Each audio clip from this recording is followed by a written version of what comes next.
Welcome to Shri Rajiv Gandhi IAS academy. Friends, இந்த வீடியோவில் December 27ஆம் தேதியிலிருந்து 31ஆம் தேதி வரைக்கும் இருக்கான கரண்ட் அஃபேர்ஸ் எல்லாமே பார்க்க போகிறோம். சரி, வாங்க பார்க்கலாம்.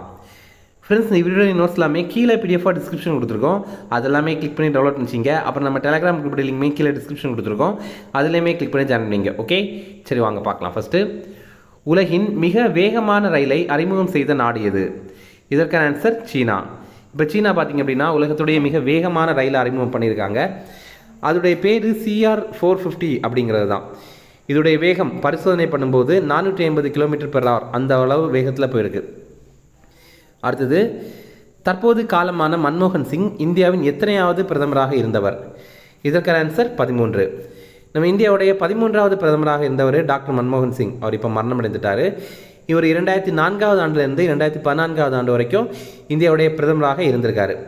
இது மட்டும் இல்லாமல் நரசிம்ம ராவ் பிரதமராக இருந்தபோது இவர் நிதித்துறை அமைச்சராக இருந்திருக்காரு. அதாவது 1991ஆவது ஆண்டுலேருந்து 1996ஆவது ஆண்டு வரைக்கும் இவர் பிரதமராக இருந்திருக்காரு.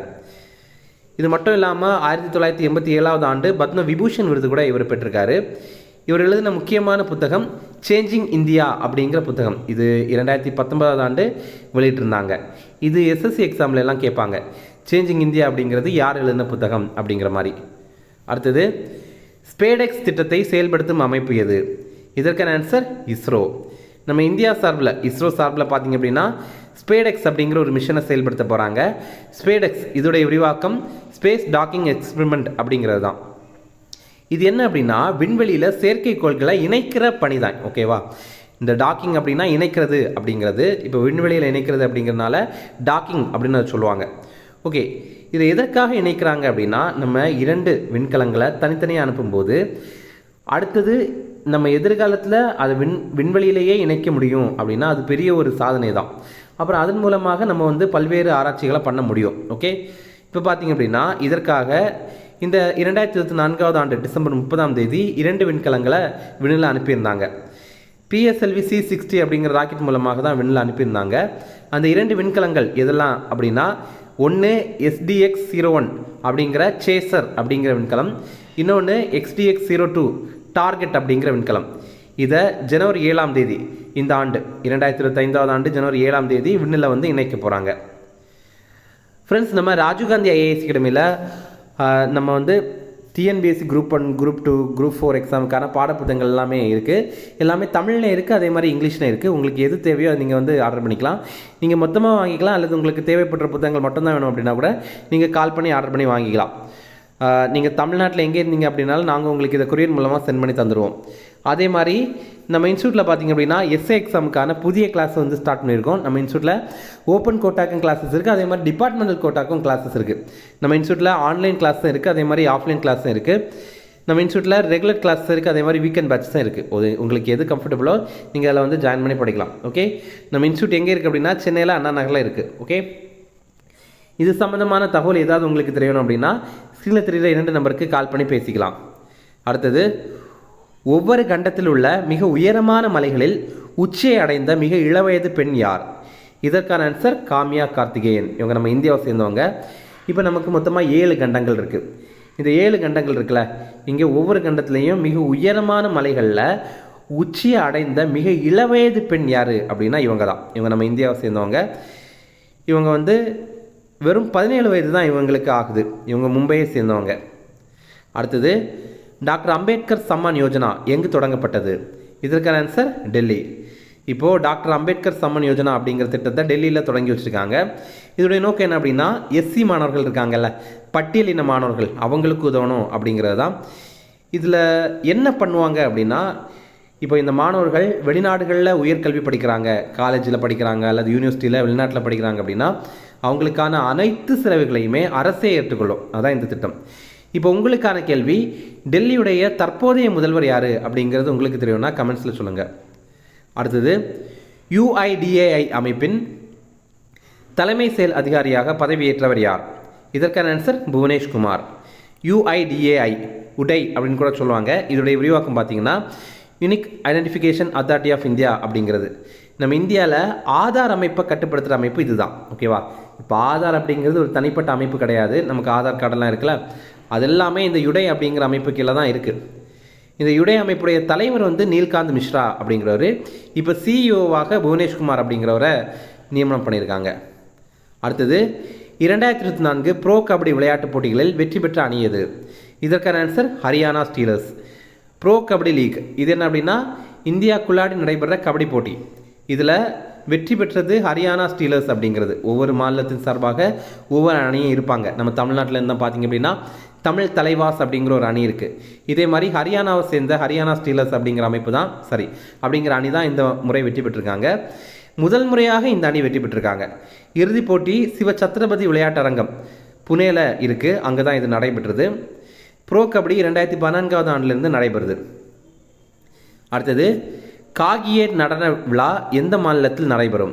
இதற்கான ஆன்சர் சிக்கிம். இந்த மாதிரி கொஸ்டின்லாம் சென்ட்ரல் கவர்மெண்ட் எக்ஸாம் மெயினாக எஸ்எஸ்சி எக்ஸாம்லலாம் கேட்குறாங்க.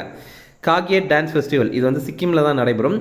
சிக்கிமுடைய தலைநகரான காங்டாக் இருக்குல்ல, அங்கே சுக்லகாங் அப்படிங்கிற அரண்மனையில் தான் நடைபெறுது மெயினாக. இது புத்த மதம் தொடர்பான திருவிழா. அடுத்தது சில கூட்டு பயிற்சிகள் இருக்குது, அதை பற்றி பார்க்கலாம். ஸ்லினெக்ஸ் அப்படிங்கிற ஒரு கூட்டு பயிற்சி. எப்போவுமே ஒரு கூட்டு பயிற்சியை பார்க்கும்போது நம்ம மெயினாக 3 விஷயங்கள் நோட் பண்ணோம். முதல்ல அது எந்த 2 நாடுகளுக்கு இடையில் நடைபெறுது அப்படின்னு நோட் பண்ணோம். இது இந்தியாவுக்கும் இலங்கைக்கும் இடையில் நடைபெறுது. இரண்டாவதாக இது என்ன வகையான பயிற்சி அப்படின்னு நோட் பண்ணோம். இது ஒரு இராணுவ பயிற்சியா, இல்லை கடற்படை பயிற்சியா, இல்லை விமானப்படை பயிற்சியா அப்படின்னு நோட் பண்ணோம். இது ஒரு கடற்படை பயிற்சி. மூன்றாவதாக அது எங்கே நடைபெற்றது அப்படின்னு நோட் பண்ணோம். இது பார்த்திங்கன்னா ஆந்திராவுடைய விசாகப்பட்டினத்தில் தான் நடைபெற்றது. ஓகே, கூடுதலாக ஒரு தகவல் என்னென்னா இது இந்திய பெருங்கடல் பகுதியை பாதுகாக்கிறதுக்காக மேற்கொள்ளப்பட்ட ஒரு பயிற்சி. அடுத்தது சூரிய கிரண் அப்படிங்கிற ஒரு பயிற்சி. இது பாருங்கள் இந்தியாவுக்கும் நேபாளத்துக்கு இடையில் நடைபெற்றது. இது வந்து ஒரு இராணுவ பயிற்சி. இது எங்கே நடைபெற்றது அப்படின்னா நேபாளத்துடைய சல்ஜாந்தி அப்படிங்கிற பகுதியில் தான் நடைபெற்றது. அடுத்தது சில ஷார்ட் நியூஸ் ரெஃபரன்ஸ் அதையுமே பார்க்கலாம். சிஆர்பிஎஃப் அமைப்புடைய தலைமை இயக்குநராக விதுல்குமார் அப்படிங்கிறவரை நியமனம் பண்ணியிருக்காங்க. சிஆர்பிஎஃப் அப்படின்னா சென்ட்ரல் ரிசர்வ் போலீஸ் ஃபோர்ஸ் அப்படிங்கிறது தான், மத்திய ரிசர்வ் போலீஸ் படை அப்படிங்கிறது.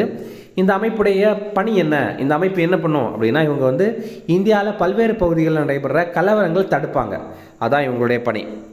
அடுத்தது சீனியர் தேசிய ஆண்கள் கைப்பந்து சாம்பியன்ஷிப் போட்டி இப்போ நடைபெற்றது. இதில் வெற்றி பெற்றது கேரளா. இந்த போட்டி நடைபெற்றதும் கேரளாவில் தான்.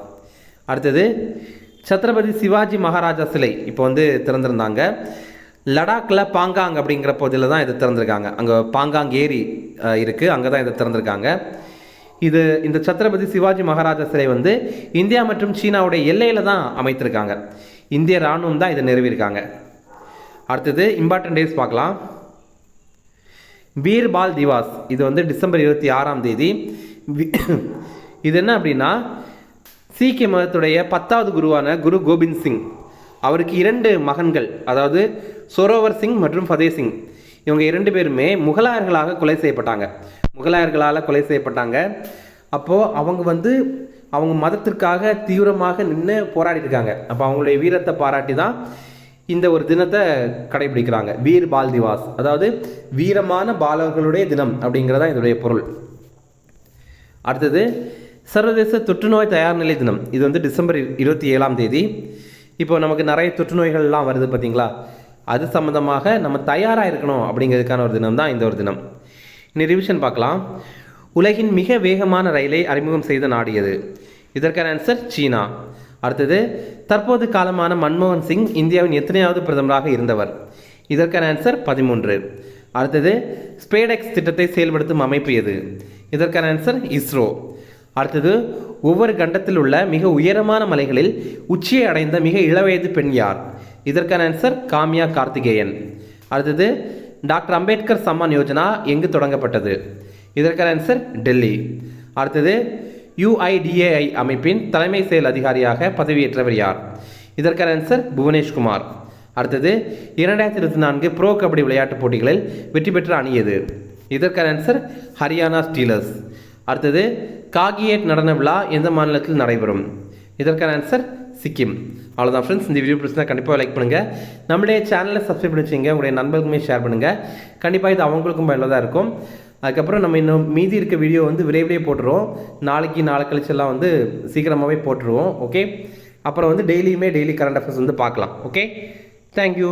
சென்னை ஸ்ரீ ராஜீவ் காந்தி IAS அகாடமியில UPSC, TNPSC Group 1, Group 2 மற்றும் TNPSC civil judge, APP exam உட்பட police sub inspector, field surveyor, land draftsman ஆகிய பணிகளுக்கான சிறப்பு கோச்சிங்ல ஜாயின் பண்ணுங்க. 100% பாஸ் பண்ணுங்க, அரசு அதிகாரி ஆயிடுங்க.